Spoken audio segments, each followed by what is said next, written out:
Hi everyone, good morning. It's Margaret Manning here. Welcome to Mornings with 60 and Me. Today is Friday. It is the 13th of January. So it's Friday the 13th. How do you feel about that? Are you superstitious?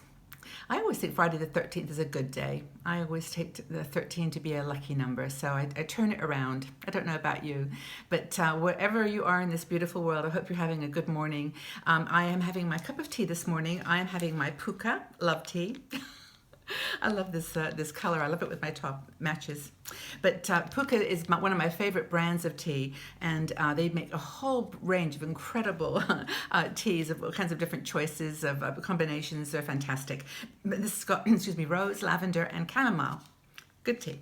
So that's my morning cup of tea. I hope you've got yours with you, and we can have a nice morning today, dealing with Friday the 13th and getting ready for the weekend.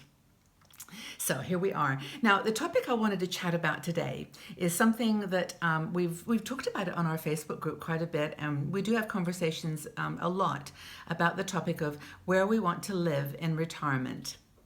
Now, when you're a woman in her early 60s, it doesn't really seem like a real question because you're in maybe in a home that you've had for a while. You're in an apartment. I live in a very small studio apartment. Very happy here. I don't own a property anymore, so I don't have to think about that, and it works perfectly for my lifestyle. But I think often about what's going to happen when I get into my 70s and 80s. Now, I'm not saying that I'm not going to be fit and strong and I'm going to be able to manage, by myself. I'm living as the eternal optimist that I'll stay healthy and well. But I think it is important that we take a look down the line a little bit into the future and think about the type of places we want to live. Now, this may actually apply to you right now in your 60s, early 60s, mid 60s, wherever you are, because I think as your family starts to, the relationships start to change, and your children leave home, they start to, they build their own lives, their own families, and maybe even move away from you physically, into a town. The question about do you want to be alone comes up. How do you want to live? You may be divorced. If you're by yourself and you're thinking, where do I want to live, or think about the future transition, got some ideas I wanted to share with you, and I want to get your feedback. I think it's really important that as I talk to different people I interview, and discuss the future of housing for our demographic, it's important that I have knowledge of what you're thinking. So I'd really love your feedback. So there's lots of different people that are doing kind of senior living arrangements now. Almost every town you go to, every city has some kind of an offering, unless you're in a very small place, where they have kind of these transition places where you can live and then move into like a more sheltered or cared accommodation. But a lot of them are designed for more communal living, and we'll talk a bit about that as well. But really, for every lifestyle, there's almost a certain an opportunity that you can explore. Now, for example, if you like to live in a small little community and you're a bit of a bookworm, you like to read and quiet activities, there's some interesting options for you. One is a man called Dr. Bill Thomas. Maybe you know him. He's in the States, and he's an amazing man. He travels all over the country in his big old bus, and he performs in different towns. Talks about kind of the myth of aging, how aging is just the stereotypes are completely wrong. So he, many years ago, he was a doctor in an emergency room, and he decided to open to manage a retirement center that was having a real problem with, keeping people happy and well. And he did some pretty unconventional things in terms of bringing pets into the building and allowing people to, grow plants and just be living in these sheltered retirement homes. And he started a project called the Greenhouse Project, and this is in sort of 10-person homes where people can get medical assistance if they need it, but they live just really fun kind of lives. Now, I must say, all these places cost money, right? They're not free, and that is a lifestyle though that you'd like to follow, it's an option. And Bill Thomas has got an amazing website. I'll leave the link to it, where he lists all kinds of other opportunities too. So that's just one idea. And there's a lot, by the way, the article that I'm going to link to has got all kinds of information that you can follow up with.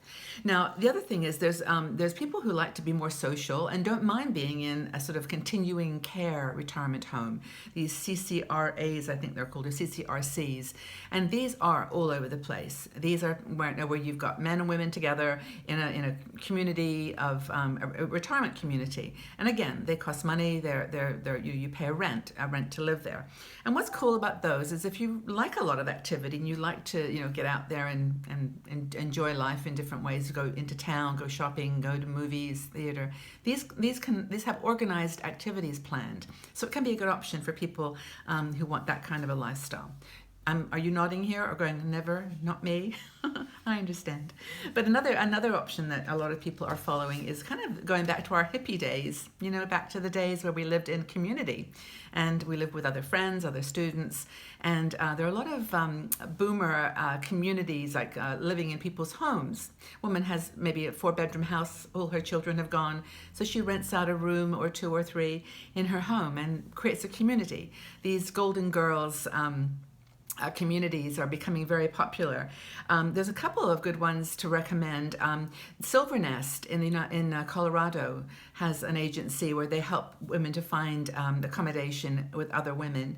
There's Roommates for Boomers, the Golden Girls Network. There's quite a few of them that are doing very cool things to basically create a living environment where 4 or 5 women can live together. Of course there's going to be challenges, and we've actually interviewed a few people on this topic, so check that out too, as to what to look for. Living with other women in their 60s, I don't know.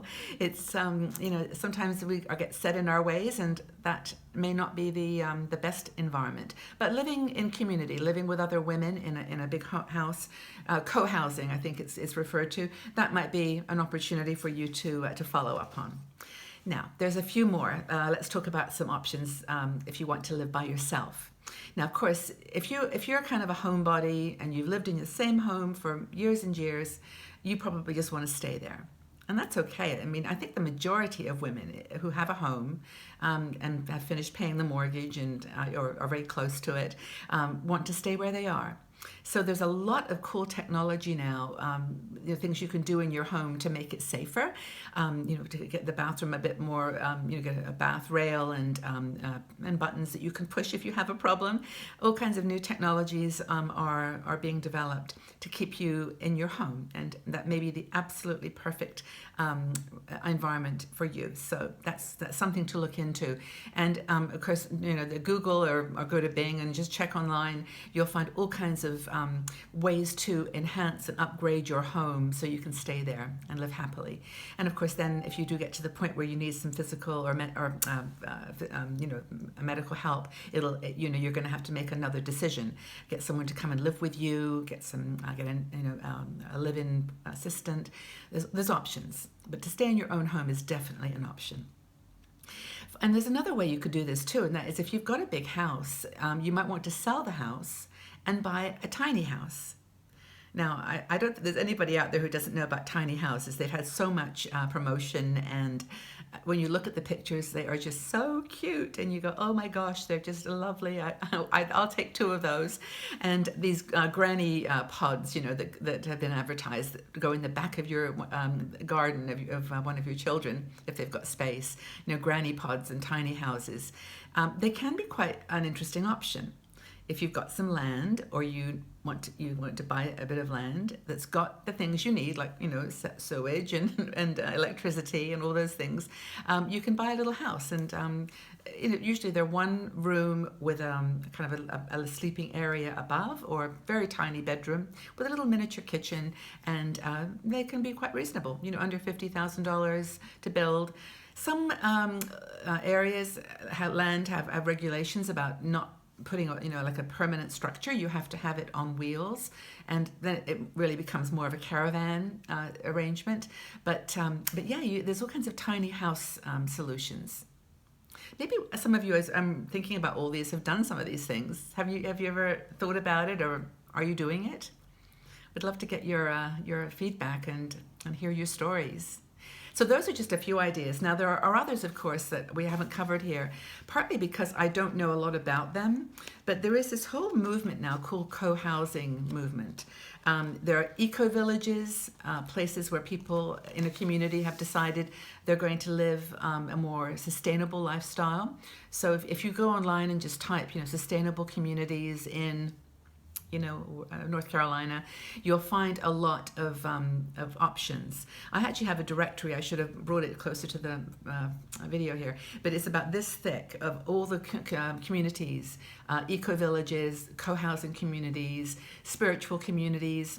They call them intentional communities, where people have an intention to live life in a certain way. And there's hundreds.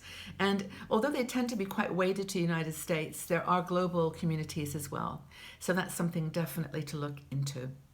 So I hope that's been helpful in terms of thinking about where you might want to live as you get a little older. Maybe right now you're just fine exactly where you are.